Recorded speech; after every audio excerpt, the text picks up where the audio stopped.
Povo de Deus, é com muita alegria que nós mais uma vez voltamos para trazer mais um comentário da nossa Escola Bíblica Dominical.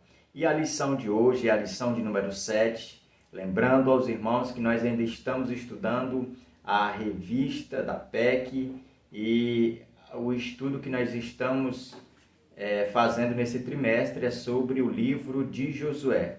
Então nós já chegamos na lição de número 7, o tema da lição de hoje é aliança com os Gibeonitas. Isso com base no capítulo 9 do livro de Josué. Então você é o nosso convidado a ficar com a gente até o final desse vídeo e com certeza você vai extrair dessa videoaula alguma coisa para servir de livro espiritual para a sua vida e também para você levar a sua classe e repassar aos seus alunos. E lembrando que se você ainda não tem aí em mãos a caneta, um caderno para fazer anotações, é muito importante que você tenha para que você venha fazer um bom uso dessa ferramenta, pois nós queremos apresentar aqui algumas informações extras que não tem na revista, então você fica à vontade para fazer suas anotações e, claro, levar a sua sala de aula. Lembrando também aos irmãos que por a primeira vez estão nesse canal, ainda não é inscrito, se inscreva e seja um parceiro desse canal, se inscrevendo, compartilhando, curtindo, claro, sempre dando uma olhadinha aqui na descrição dos vídeos e também deixando o seu comentário, e aí você estará sendo um parceiro deste canal, estará abençoando este canal nessa plataforma aqui do YouTube. Então a nossa verdade prática, mas antes eu quero apresentar o textuário. Nosso textuário diz: Josué concedeu-lhes paz e fez com eles a aliança de lhes conservar a vida, e os príncipes da congregação lhes prestaram juramento. Josué 9 e 15. Então o nosso textuário, ele traz para nós informações dessa aliança que nós costumamos dizer que é a aliança PPP. Como assim? Vou explicar. É a aliança, o primeiro P, de perigosa, o segundo, aliança precipitada e terceiro, uma aliança proibida. Então nós percebemos que essa aliança que Josué ele fez com os Gibeonitas, ou ele fechou com os Gibeonitas, ela foi reprovável diante de Deus. E quando a gente lê isso, do capítulo de número 34, versículo 12, a gente percebe que Deus tinha dado uma ordenança para que não fizesse aliança com nenhum dos povos da terra prometida, para que não viesse causar males futuramente à nação. E através, por exemplo, do casamento, o povo ia se tornar um povo misto, o povo não ia ser mais uma nação pura. Então, por isso que Deus, já no Êxodo, ele já de antemão já estava proibindo qualquer tipo de aliança. E quando a gente olha para esse texto, a gente precisa entender ou sair diante de uma lição como essa, rica como essa, com pelo menos dois cuidados básicos quando se trata de aliança. O primeiro cuidado que eu quero que você anote aí, leve à sua classe, o primeiro cuidado que você precisa ter é cuidado com as alianças que você faz, com aquilo que você promete. Então, a gente como cristão precisa tomar bastante cuidado com as alianças que a gente está fechando, que a gente está fazendo, com aquilo que nós estamos prometendo. E o segundo ponto aqui que eu quero ainda deixar para os irmãos, o segundo cuidado que nós precisamos ter é cumprir suas promessas quando você fizer. Então, sempre que a gente vier a fazer uma promessa ou uma aliança, a gente tem que cumprir, pois para Deus a aliança, ainda que ela seja feita, como foi feita essa aqui, de uma forma precipitada, de uma forma proibida e de uma forma perigosa, a aliança ela não tem por que ser quebrada, porque se for quebrada, as consequências virão. A gente vai ver isso nessa lição. E quando se trata de aliança, a gente precisa voltar lá no livro de Gênesis e perceber que Satanás, ele é um perito, né, em se infiltrar.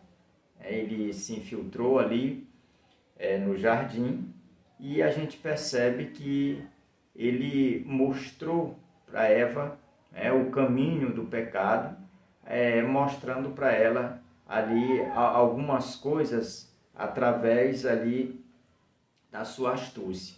Então o diabo, ele é mais perigoso na sua astúcia do que na sua fúria. Uma outra frase também bem conhecida é que ele é mais perigoso nas suas ciladas do que em sua força.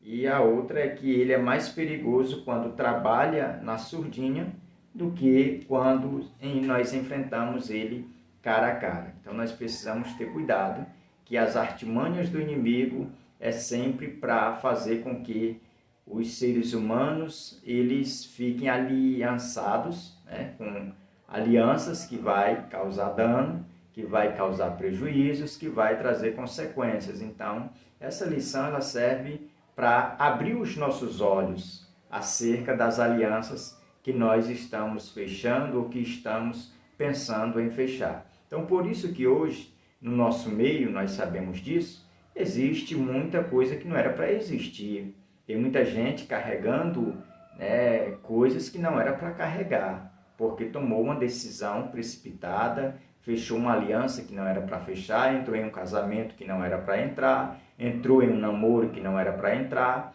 Tudo isso porque deixou de consultar a Deus, deixou de esperar e acabou se precipitando.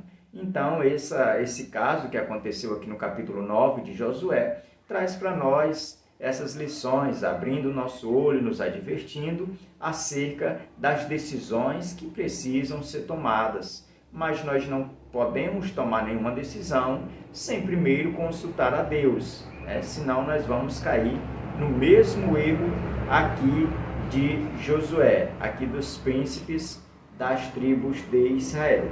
Então a nossa verdade prática, eu quero que você acompanhe, diz assim: nossas alianças devem estar de acordo com a vontade de Deus. Essa é a nossa verdade prática, mostrando que as nossas alianças, elas sempre devem estar de acordo com a vontade de Deus. Porque uma aliança fechada sem a vontade de Deus, ela vai lhe causar males. E você não vai mais poder quebrar essa aliança, porque se você quebrar essa aliança, as consequências virão. As consequências, elas sempre vêm quando nós tomamos essas decisões. Então a gente percebe que nessa situação aqui de Josué, quando ele fechou a aliança com os gibeonitas, essa aliança ela foi quebrada 400 anos depois. Depois que termina o período teocrático de Israel, que é o período dos juízes, que entra a monarquia com o primeiro rei, Saul, e Saul ele governa 40 anos. Nesses 40 anos, Saul ele quebra essa aliança que Josué fechou com os gibeonitas, mata e aniquila alguns dos gibeonitas. E a Bíblia diz, lá em 1 Samuel, se não me falha a memória, em 1 Samuel capítulo 21, nós percebemos que as consequências vieram sobre a terra de Israel. O que foi que aconteceu? Uma crise se instalou ali na nação de Israel.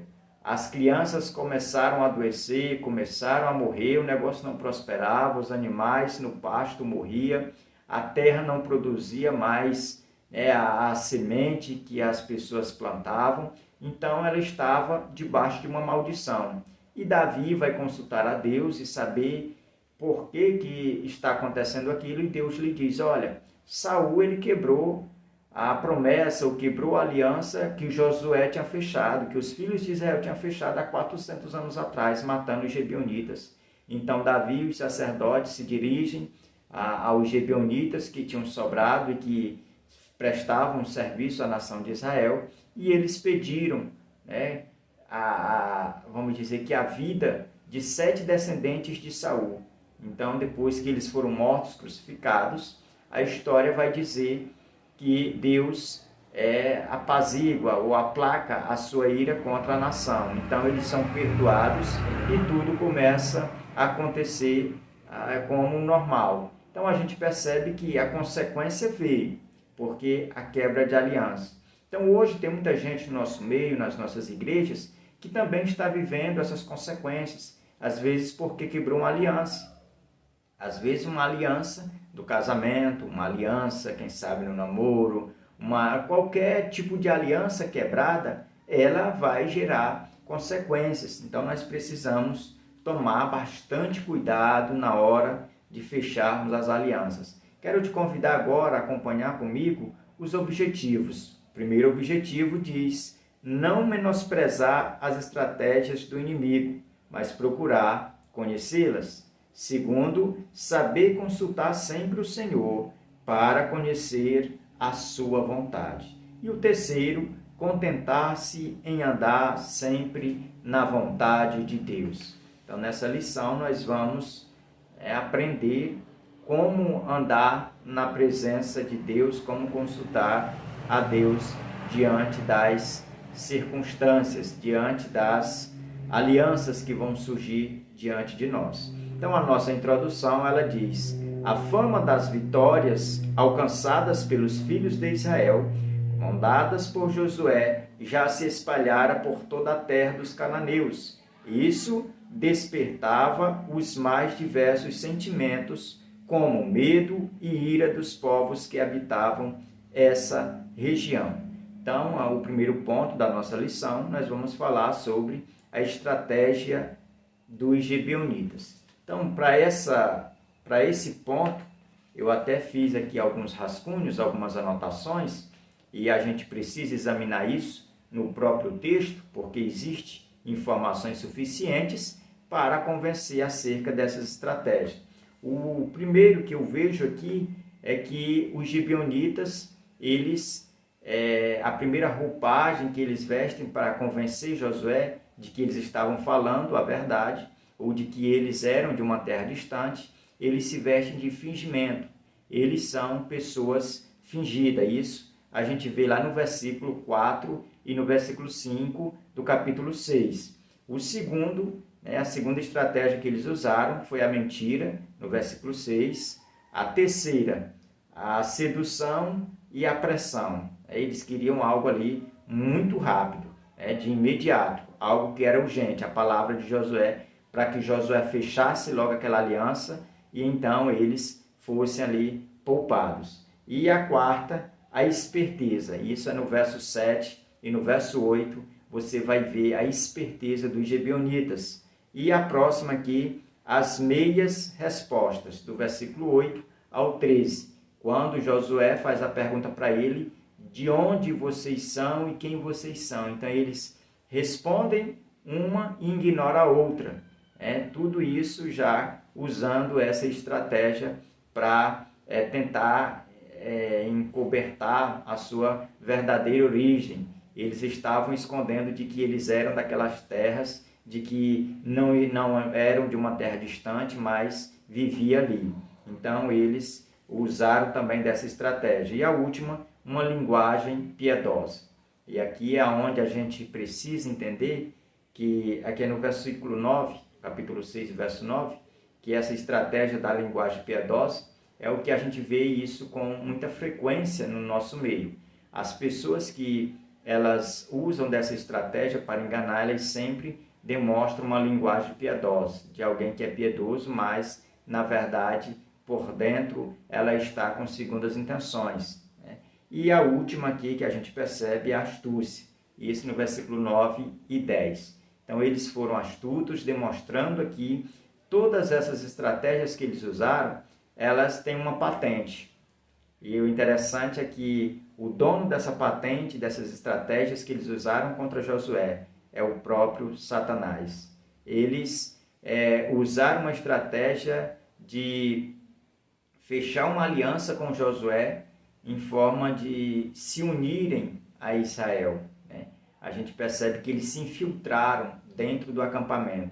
Essa mesma estratégia Satanás tentou usar na igreja primitiva, quando eles se infiltraram, que foi o casal lá, Ananias e Safira, se infiltraram na igreja primitiva e ali queriam disseminar todas as estratégias aqui, principalmente o fingimento, a mentira, a sedução e a pressão, né? Dizendo ao apóstolo Pedro que tinha vendido por tal e tal preço. Eles deram meias respostas. Então, todas essas marcas aqui também Ananias e Safira usaram, porque era estratégia de Satanás para impedir o crescimento e o progresso da igreja primitiva. Da mesma forma que Satanás usa aqui os gibeonitas, né, para fazer com que Josué fizesse uma aliança que era perigosa, uma aliança que, ao mesmo tempo que era perigosa, era uma aliança precipitada e também proibida, né? Porque foi proibida lá no livro de Êxodo, capítulo 34.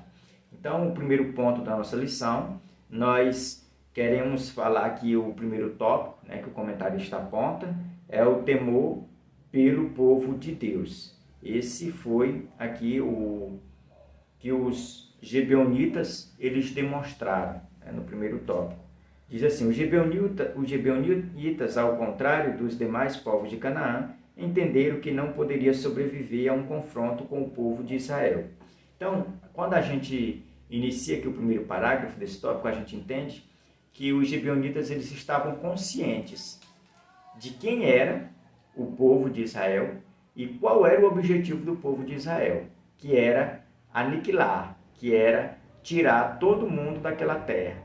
Que eles entenderam que o povo de Israel estavam ali como a serviço do Deus Altíssimo, né? Deus derramando o seu juízo sobre aquela terra, sobre a terra dos ímpios. E os gibeonitas, eles atentaram para isso e perceberam que esse povo, eles estavam cumprindo uma ordenança de Deus, de varrer, né, todas as nações ali daquela terra. E eles entendendo isso, eles logo entenderam que não tinham como vencer. Os outros das outras cidades, né, quiseram fazer aliança com os gibeonitas e eles não fizeram nenhum tipo de aliança, não fecharam nenhum tipo ali de conversa, né, com precisão às outras cidades, mas eles preferiram primeiro investir nessa estratégia deles, né, de se infiltrarem dentro do acampamento, né, dizendo que era uma coisa e na verdade era outra. Então a gente percebe que eles, agindo com essa estratégia, eles se apresentaram e conseguiram, né, porque por falta de vigilância, né, a nação de Israel acabou fechando essa aliança. O segundo tópico vai falar sobre a mentira, que é no verso 6, que é uma das estratégias que os gibeonitas usaram, né, através da mentira. Eles conseguiram para si roupas velhas, vinho velhos, pão velhos, né, cheios de fungos, e eles iam e começaram, né, a se vestir, a andar como pessoas que vieram de longe. E quando ele chega diante de Josué, diante do arraial do povo hebreu, eles começam a dizer: olhem para essa roupa, vocês estão vendo as roupas aqui? Quando a gente saiu da nossa casa, elas eram novinhas, limpinhas, hoje estão assim. Olha os nossos sapatos, olha a situação. Faz tanto tempo que nós andamos que eles já ficaram velhos, rasgados, e a gente vem costurando para que a gente chegue até aqui. Então eles dizem: ó, esse pão foi assado no mesmo dia que nós saímos de casa. Hoje ele está assim, todo borulento, todo cheio aqui de fungos, né? Então a gente percebe que esses gibeonitas, através dessa mentira, eles conseguiram, né, enganar a nação de Israel. No terceiro tópico, nós vamos falar sobre falsas testemunhas.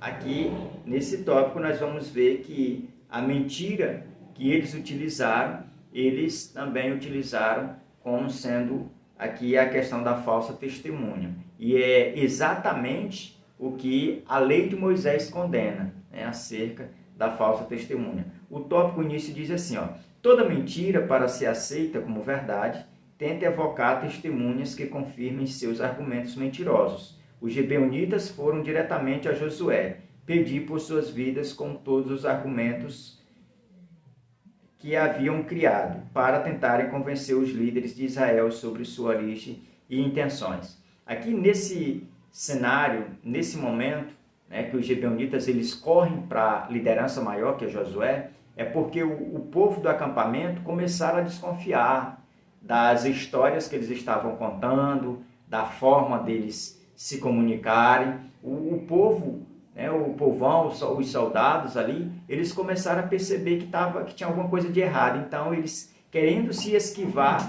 dessas denúncias, eles correram logo ali para os pés de Josué. Meus amados irmãos, o ponto de número 2 da nossa lição tem por tema aliança inadequada. E aqui nesse ponto nós vamos ver algumas características que demarcam que essa aliança ela foi uma aliança inadequada. Primeiro, porque eles não consultaram o Senhor. Então, quando uma aliança ela é feita sem, vamos dizer, a consulta a Deus, sem nós consultarmos a Deus, sem nós apresentarmos diante de Deus, ela se torna inadequada para nós, porque vai nos causar males. Então, toda aliança ela precisa ser direcionada primeiro a Deus para você poder fechar. E quando a gente olha para a história aqui de Israel nesse momento, no capítulo 6, a gente percebe que ela foi uma história, ou vamos dizer, uma atitude da liderança de Israel inadequada pelo motivo que eles não levaram a presença de Deus. Julgaram algo tão óbvio, julgaram algo tão simples, que confiaram na sua própria, vamos dizer, no seu próprio conhecimento, no seu próprio julgamento. E aonde foi que eles falharam. O segundo tópico, comprometimento dos líderes. Esse segundo tópico a gente vai ver que os líderes de Israel, tanto os príncipes como o próprio líder Josué, eles ficaram presos, ficaram, vamos dizer, que alienados àquela aliança por toda a vida. Isso porque eles fizeram um juramento diante de Deus, E o importante para Deus é a aliança. Por isso, quando a gente lê a Bíblia Sagrada, a gente vê instruções da Bíblia para nós, dizendo que é melhor não fazer voto do que fazer e não cumprir. Ou seja, Deus não se agrada da quebra de uma aliança. Deus não está nesse negócio da pessoa estar quebrando uma aliança aqui, instituindo outra. Com Deus, isso é reprovável. E o terceiro tópico, nós vamos ver aqui, fala sobre a murmuração interna. Então, a consequência dessa aliança, ela gerou uma murmuração, ou seja, a liderança de Israel, ela caiu no descrédito por causa dessa aliança. Como o povo, vamos dizer que a massa, elas olharam e viram que a liderança falhou, eles começaram a murmurar, ou seja, a liderança começou a cair no descrédito, o povo não confiou mais, então eles tinham que trabalhar para reverter isso, para voltar a ter a confiança que eles tinham com o povo, porque eles esqueceram de consultar a Deus, julgaram que era algo pequeno e na verdade eles estavam entrando, vamos dizer, que numa aliança onde ia trazer prejuízos. O terceiro ponto da nossa lição, ele diz, acompanhe comigo, o terceiro ponto, a sentença dos gibeonitas. Aqui, nesse terceiro ponto, é onde a gente vê que a mentira, ela foi aí, vamos dizer, descoberta. Eles não puderam sustentar, porque Israel ia avançando. Quando chegou na cidade deles, aí eles rogaram, não, aqui é nossa família, aqui é nossa casa, nós somos daqui. Aí Josué sofreu aquele baque. Como? Vocês estavam mentindo? E ali sai a sentença. Mas ao mesmo tempo a gente olha para isso e vê isso, como o comentarista coloca aqui, um exemplo de graça. Ver Deus dando, honrando aquele povo com graça. Então o primeiro tópico fala exemplo de graça nessa conquista, aqui no capítulo 6. O segundo, rachadores de lenha. Então, por causa da mentira, por causa dessa estratégia, que eles agiram de má fé, eles foram condenados aí a ser rachadores de lenha, a estar a serviço aí do povo de Deus, com relação aí à casa do Senhor. Sempre ia rachar lenha, sempre na descendência deles ia haver pessoas que iam ser escravos do povo de Israel, iam ficar vivos, não iam morrer, porque a aliança era que eles fossem poupados, né? E eles foram poupados, mas eles iam viver como escravos. E terceiro, tiradores de água. Primeiro eles iam ser rachadores de lenha e a outra parte, tiradores de água, iam carregar água para o povo. Ia fazer um serviço que um escravo faz.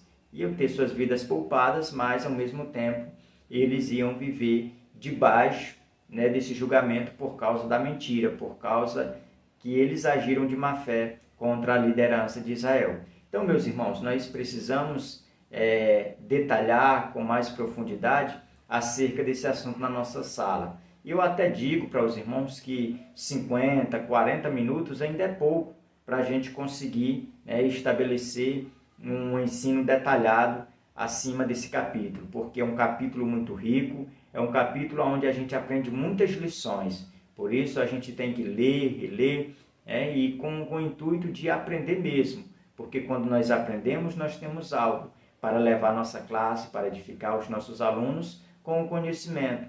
Então, eu te convido a ser uma pessoa que seja assídua na escola bíblica dominical, que continue perseverando na área do ensino, fazendo com esmero, e que Deus lhe abençoe. Até o nosso próximo encontro, em nome de Jesus.